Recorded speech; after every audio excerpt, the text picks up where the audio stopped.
চলুন এই ভিডিওতে বাংলাদেশের বাজারে সেরা 5টি স্পোর্টস বাইক দেখে আসা যাক। পঞ্চম অবস্থানে থাকবে টেরো জিবি 1 ভার্সন 4। এই বাইকটিতে এখনো পর্যন্ত 171 কিলোমিটার পার আওয়ারের টপ স্পিড পাওয়া গেছে, তবে মেড ইন চায়না ভরসা করা যায় না। যাই হোক, এটার বর্তমান বাজার মূল্য প্রায় 3,80,000 টাকা। এরপর চলে আসবে জিপিএক্স ডেমন GR 165RR।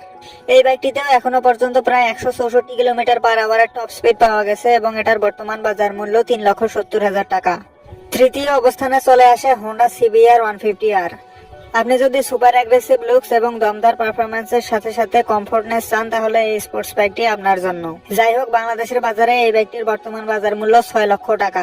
দ্বিতীয় অবস্থানে চলে আসবে সুজুকি GSX-R 150। বাংলাদেশের সবচেয়ে দ্রুততম স্পোর্টস বাইক সুজুকি GSX-R 150 এর বর্তমান বাজার মূল্য 4,55,000 টাকা। প্রথম অবস্থানে রয়েছে ইয়ামাহা R15 ভার্সন 4 এর স্টার্টিং প্রাইস বাংলাদেশে 4,95,000 টাকা।